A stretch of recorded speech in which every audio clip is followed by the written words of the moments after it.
Hello friends, welcome to Concept of Science. Let us start the video. The first thing we will discuss is impulse. Let me give you a formula of impulse. F into T is equal to impulse, which is equal to change in momentum. Now I will explain impulse with the help of example. Suppose a fast moving car dashes against a wall. It comes to rest and its momentum becomes zero, right? This large change of momentum imparts high impulse on the wall. Since the car comes to rest suddenly, the time of impact is short and the force of impact is very large. So, as the time of impact increases, the destruction caused by impulse reduces. In a cricket match, suppose a fielder has to catch a fast moving ball, right? He moves his hand along with the ball. In doing so, he increases the time of contact, thereby reducing the force of impact.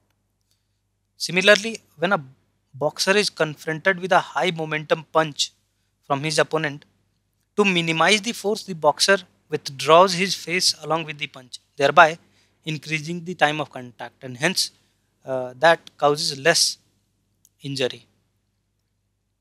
If the time of contact is short and a large amount of force is applied, a large change of momentum can produce a very large force of impact. This explains how a karate expert can break a slab with one blow of his bare hand. Now let us move to the other topic: work, power, energy. First, let us take work. Work is the force multiplied by distance moved in the direction of the force. So, suppose there is a brick and there is a force acting on the brick in this direction, and that brick moved to this place. So, what happened?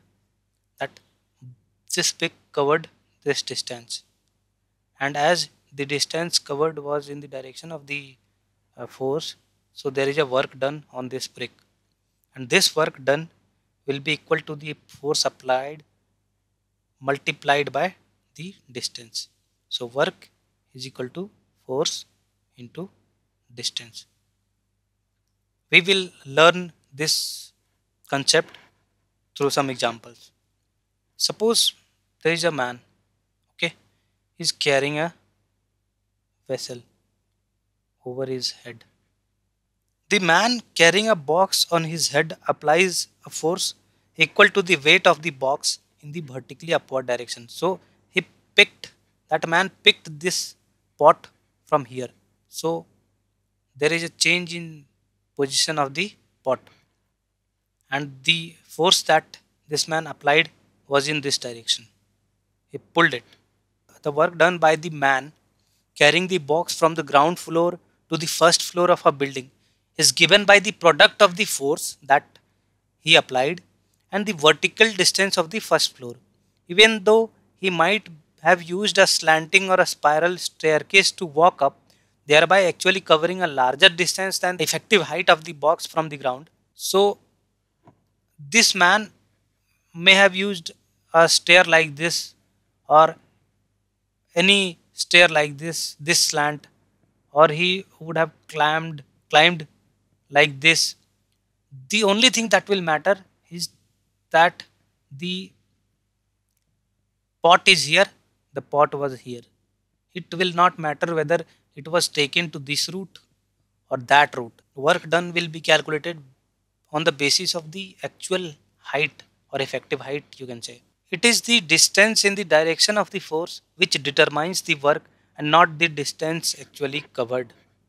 So, suppose there will be a confusing question that a person has got a pot on his head. Okay, another person has got a pot on his head. This person is just carrying that pot here. This person moved 1 kilometer here. And so now they will ask you which person has worked more. So according to laws of physics, they both have done equal work because the effective height of the pot is equal in both cases, right? If height of both the man are equal, then the work done by them will be same. Whether this man has traveled 1 kilometer, it doesn't matter. So this is a important conclusion of this formula. Just remember that work depends on the distance or actual distance in the direction of the force applied. Now let us move to power. What is power? Now you have understood what is work. Now we will learn what is power. The definition of work says nothing about the time during which the work is done. A man does the same amount of work in carrying a load up a flight of stairs, whether he runs or walks up, but he feels more tired when he runs up. To distinguish between such cases, the concept of power is introduced. Power is defined as the rate of doing work done by time taken.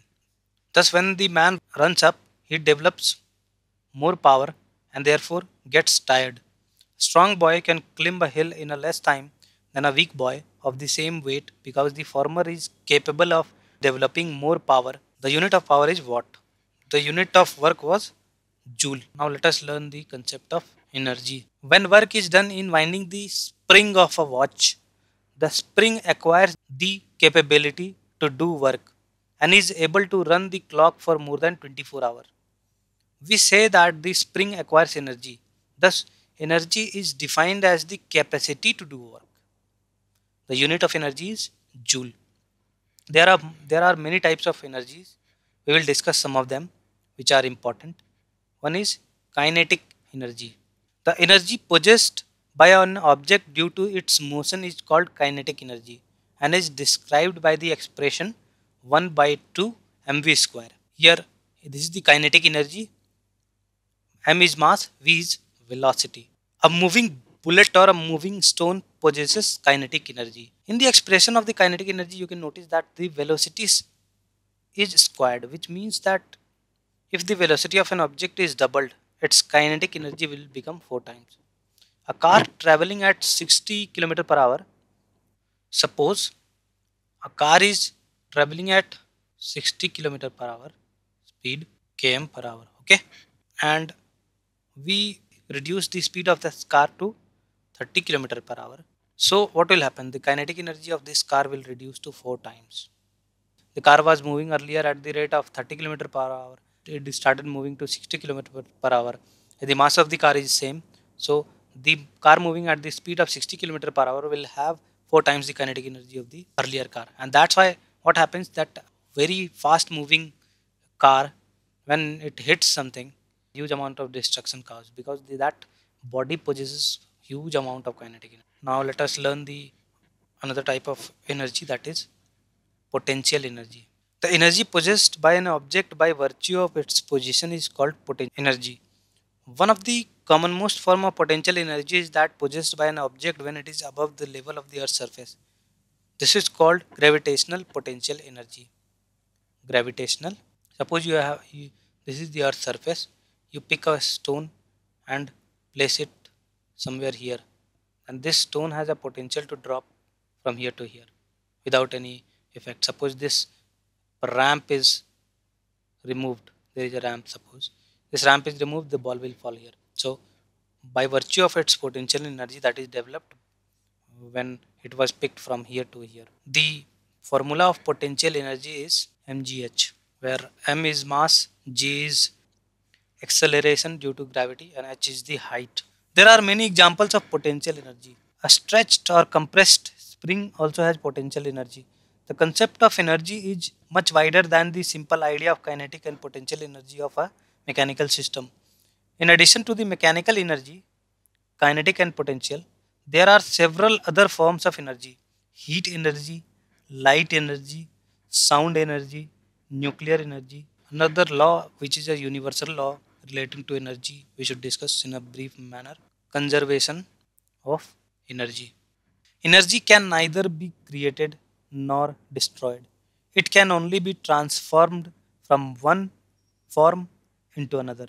But the total amount of energy remains constant. When a stone is held at a certain height, its energy is entirely potential. When that stone is released, it starts rolling or falling and gains kinetic energy due to motion. At the same time, since its height is decreasing, the potential energy diminishes. Thus, the stone gains kinetic energy at the expense of potential energy. If we ignore the energy spent in overcoming air friction, then the loss in the potential energy is exactly equal to the gain in the kinetic energy. Just before hitting the ground, its energy is entirely kinetic energy.